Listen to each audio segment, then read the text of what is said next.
What's going on guys? Yun, 5 days off na naman. Ayahay na naman. Maraming magsasabi dyan, uy sayang naman yung off mo, ba't di ka mag-OT? Dati nag-OT-OT naman ako, pero parang ngayon gusto ko lang sulitin yung off days. Kasi depende alam to ng mga ano dyan, mga ER nurses dyan. Depende no, depende kung yung week nyo sobrang busy. Siyempre pag sobrang nakakapagod gusto naman natin mag day off ng mahaba. Na iba-iba talaga tayo, depende sa pangangailangan. Kasi parang mas mahalaga sa akin yung yung ganito, yung go off, lumalabas. So yun, grabe, magti 3 years na kami dito sa Alabama. Magti 3 years na rin ako sa ER namin dito sa hospital. And share ko sa inyo kung anong mga na-realize ko itong 3 years experience ko as a ER nurse dito sa Amerika. Magnog na naman ako. And ayun, ER experience steady pero unpredictable. Alam niyo gano'n naman ang mundo natin sa ER may araw na talagang pagod-pagod. Yung tipong pag uwi mo, uuwi ka pa lang, nag-iisip ka na parang ayoko na bumalik bukas. Bakit ba ako naging nurse? Alam mo yun, sometimes you question your life choices every day.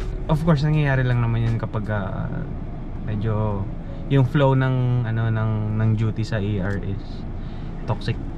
Pero yung mga yung mga policies, yung mga protocols or policies, kabisado na natin, no?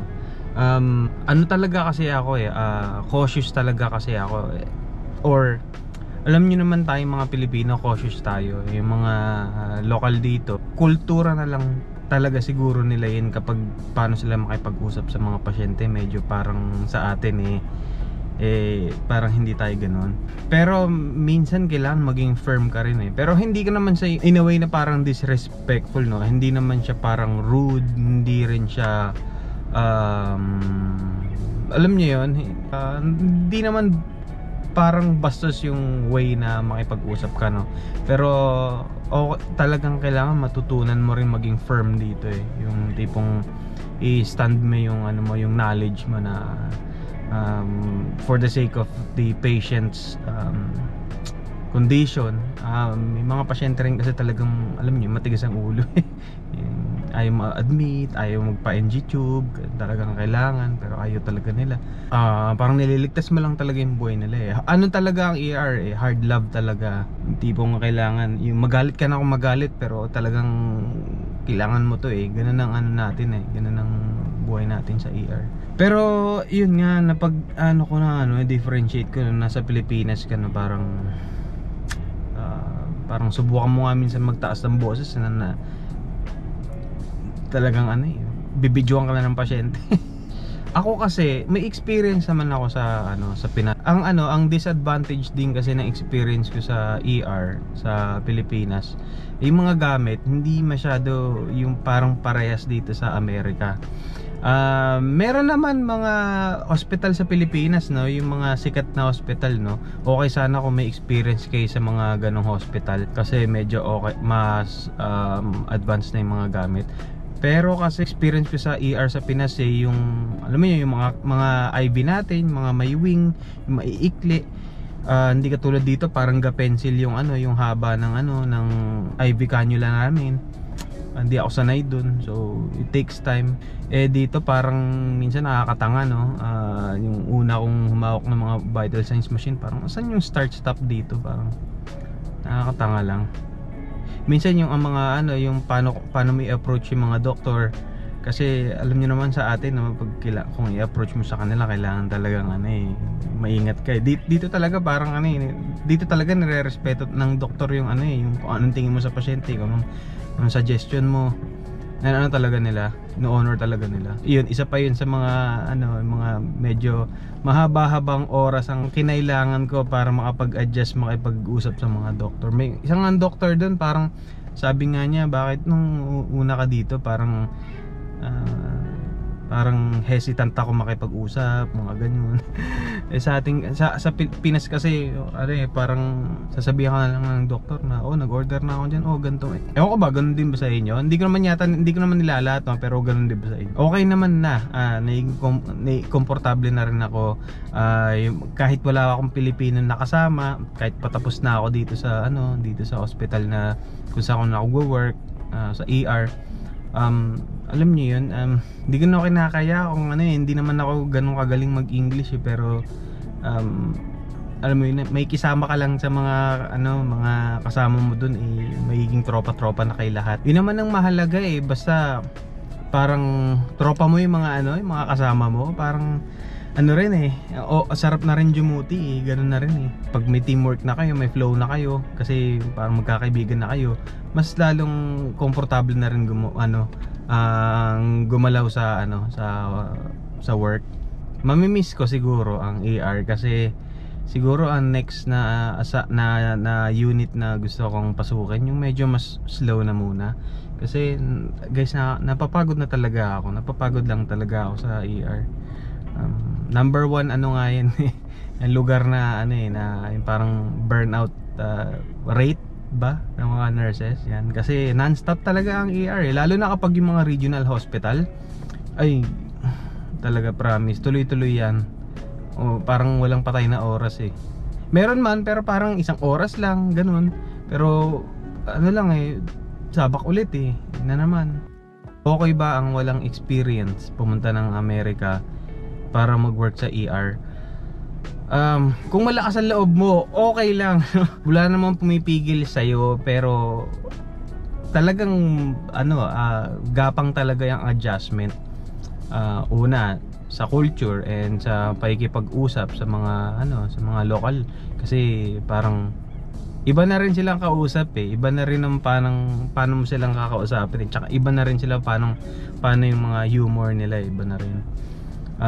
Pangalawa, yung mga gamit, of course, at saka yung tingin ba sa'yo kapag matagal ka na sa ER at meron kang tuturuan ng mga nurses, parang wala ka ng oras silang turuan. Parang may isip mo na papakita ko sa isang beses yun lang kasi ang oras na meron ko para turuan ka, kasi sobrang busy. May mga pasyente tayo na kailangan ng attention, so diba parang nakakakonsensya naman, tinuturuan mo yung estudyante mo or tinuturuan mo yung bagong nurses bagong nurse sa ER, pero hindi ka makatutok sa pagtuturo kasi pinaprioritize mo rin din yung mga kailangan mong i-prioritize. Ganon kasi ang mundo ng ER, para ka nag-e-NCLEX, parang live NCLEX yung tipong ito may na autosat bumababa, tapos yung ito BP tumataas, anong uunahin mo doon. So ikaw parang wala ka ng oras turuan yung wala ka ng oras i-explain sa sa bagong nurse or estudyante kung anong kailangan gawin. Kung sino man na magaling magturo sa mga ganyan, gifted na na educator. Pero ang tagal ng transition ko para masanay sa ER, parang almost 2 years, promise guys, almost 2 years bago ako naging komportable sa ER bago ko naikot yung mga common cases, yung mga ganyan, lalo na yung mga may mga procedure na tedious, lalo na yung mga ayoko pa naman yun, yung pag may conscious sedation, para kang circulating nurse nun maghahawak, magta-time out kayo, yung dami mong gagawin. Kunyari, dislocated lang naman, kaso lang patutulugin para i-reduce. Ang daming documentation, ang daming kailangan i-ready, ikabit mo sa cardiac monitor, i-ready mo yung crash cart. Ganun sa amin ang dami ikabit mo yung yung CO2 detector. Kunin mo kasi sa amin kasi paper based pa, alam mo yun. Ngayon, komportable na ako kung may ganun man. Sige, gawin na natin to. Sabihin ko sa doktor, ready ka na? Ready na ako Order mo na yung yung propofol. Ano bang gagamitin mong pang sedate? Ganun na Dati parang, asan na yung team leader ko? Parang kinakabahan ako. Ngayon yung doktor, ready na ako. Kuha ka nga ng isa pang tutulong sa atin kasi kailangan natin maghawak ng ng parang maghihila ng ano, ng sheet. Nagumpisa kasi ako sa regional namin dito, which is Trauma Center 3 yata yun o 2. Hindi talaga ako, naninigas talaga ako kapag may mga trauma alert. As in, ewan ko, hindi ko talaga hindi ko talaga mapigilan. Gusto ko na talaga magpalipat nun, gusto ko sana mag med-surg nun, pero sinabi ng nurse manager namin nun kung gusto ko lumipat ng ibang campus, which is yung same din naman na hospital namin. Second campus lang nila. Malapit lang, parang 5 minutes away lang. Kung gusto ko i-try sa ER nila, which is mas maliit na ER ng konti, pero busy rin. Hindi siya puntahan ng mga trauma, pero of course may code pa rin. Sa mga codes, medyo tarantahan pa rin ako sa mga codes eh. Pero pag sa code, mas gugustuhin ko maging documentation nurse. Mas gugustuhin ko yung sisigaw ako na na it's time for another epinephrine, time for another rhythm check. Mas gugustuhin ko yun eh. Kasi sa amin, ewan ko ba, minsan magulo.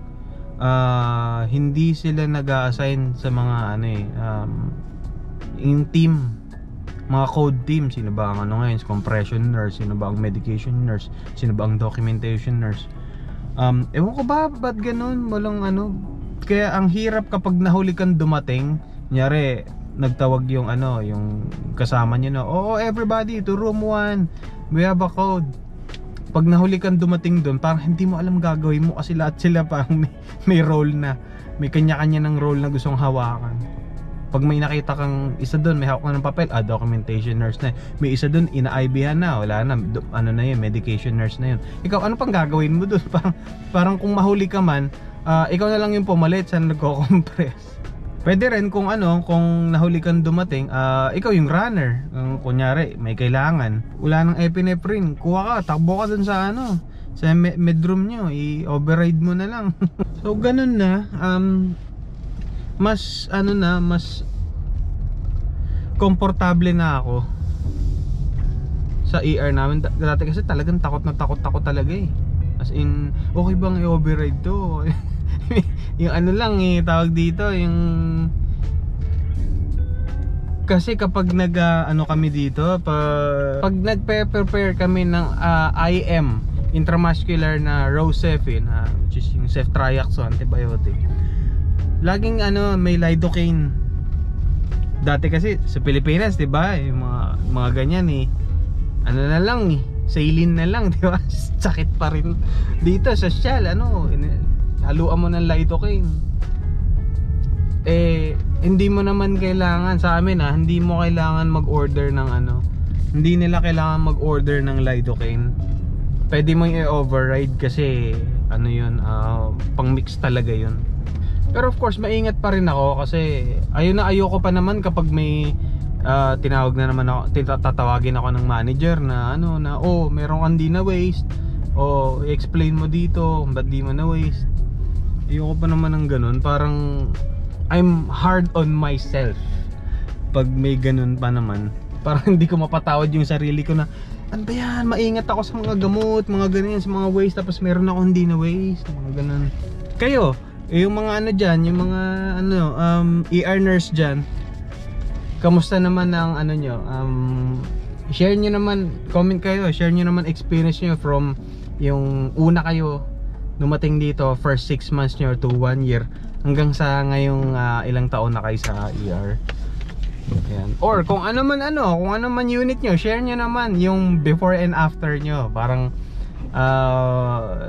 first 6 months nyo and after 3 years, kamusta na kayo? Ayan. O gaano ba katagal ang adjustment nyo bago kayo naging komportable sa unit nyo? Ayan. Alright guys, so punta naman tayo ng Walmart. Pakita namin sa inyo gaano lang kalapit yung Walmart dito. Walmart neighborhood. So babe, share mo naman sa kanila. Kasi ako, sinare ko kung kamusta na yung ako bilang ER nurse sa department namin. Sabi ko, yung una talaga, ako talaga, gapang talaga ako. Sabi ko sa pakikipag-usap din, kasi hindi naman ako sanay na yung parang mga doctors nila yung opinion ng mga nurses. Ikaw, kamusta ka na? Yung before and after mo, yung struggles mo ng first 6 months. Tapos ano ka na ba ngayon? Parang masasabi mo ba na ano na? Parang may routine na ako. portable ka na kahit anong itapon na sitwasyon sa'yo, kaya mo na. Oo. Yeah, nasa ganung level naman na. Pero everyday, meron pa rin natututunan na bago. Oo, ganun na. Tsaka parang everyday, meron pa rin parang panibagong technique na, natututunan. Nung first 6 months ko to 1 year, struggle talaga. As in, kinakapa ko pa yung mga protocols, yung routine. Syempre nandun din yung culture differences sa workmates, tsaka sa patients. Parang more on nag-focus ako sa routine kesa sa yung engaging or building rapport with patients. Parang or pakikipag-friends with workmates. Mas nakafocus ako sa work. And then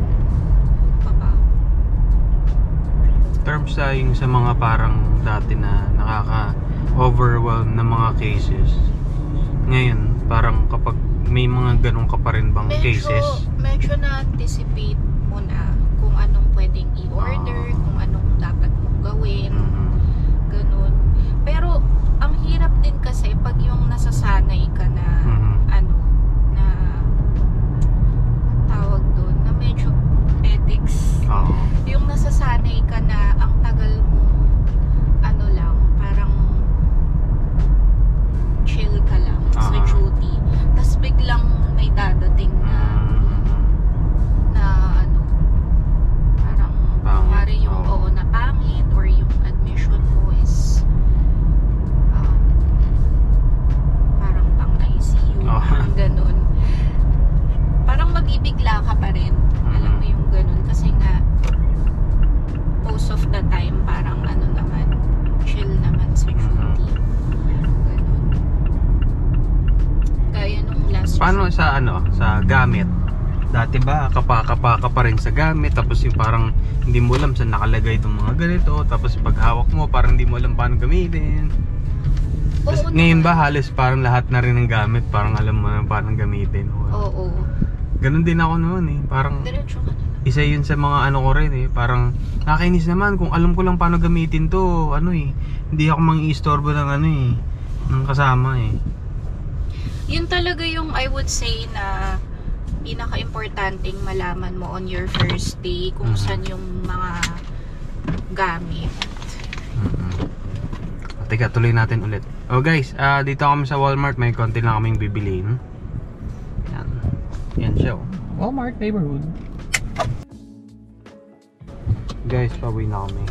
So yun, kwento mga ulit yung ano pa yung madadagdag mo na ng mga konting bagay na dati hirap ka, ngayon okay ka na. Medyo okay na. Pero syempre hindi mo pa rin masasabi na like seasoned nurse for me. Ngayon ang parang bago kong natututunan kasi binibigyan na ako ng extern ng trainees, mga bagong staff. Yun naman yung hirap na hirap ako kasi nga parang may routine ako na sarili, which admittedly minsan hindi siya like super ideal, alam mo yun. Syempre kapag ka may mga extern ka, lalo pag extern, yun yung kailangan ideal yung ipapakita mo sa kanila. Pagka yung mga trainees lang naman na kunwari mga bagong travelers or ano, okay lang kasi nga kung tutuusin mas experienced pa yung pinapasa sa akin ng mga trainees eh. Yun lang. Parang ano kasi, yun nga, I'm a nature of habit or ayun na, may routine ako. So, nangangapa ako sa part na yun, yung sa may mentor ba yung tawag doon? Preceptor. Oo, preceptor. Yun. Kasi, medyo hassle ako na meron ako tinuturuan at the same time. Pero syempre, it's kahit papano, it's an honor din na pinagkakatiwalaan ka nila dun sa mga trainees or extern na yun.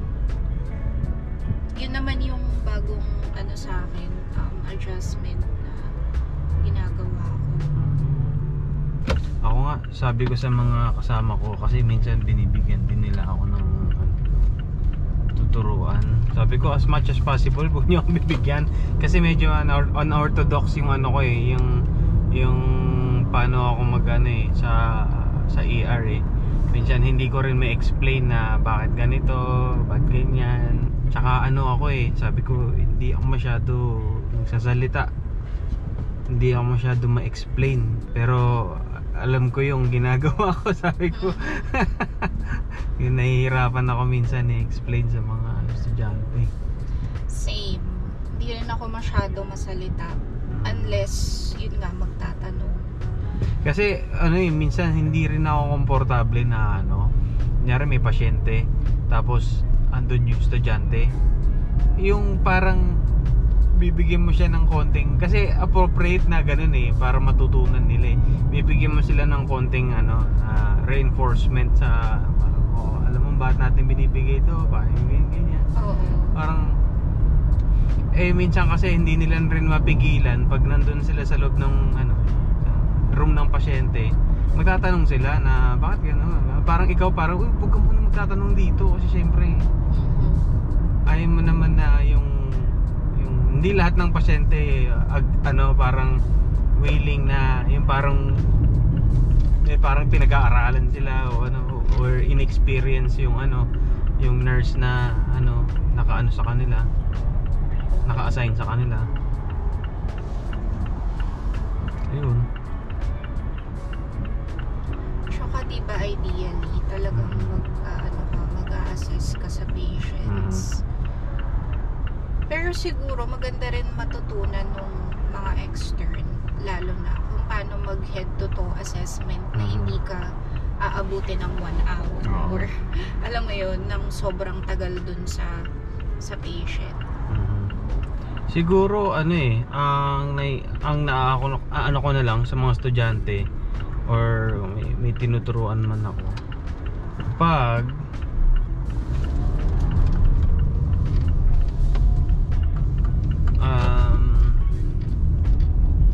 kunyari nakita ko na yung doctor may order, doon ko pa lang sasabihin sa kanya, ganito may gagawin tayo, bibigyan natin ng ganito, ng ganyan. Alam mo bakit ganito ibibigay, of course ganyan, kasi kailangan natin reviewin kung appropriate ba yung order para sa pasyente. Tapos nakapag ka na ba, tatanungin ko yun nakapag IV na ba sila, nakabigbigay na ba sila ng mga IV medicine, nakapag IM na ba sila, mga ganun. Ay, oo. Alam mo, yun pa yung medyo nangangapa ako na kung ano ba yung pwede kong i-delegate sa kanila na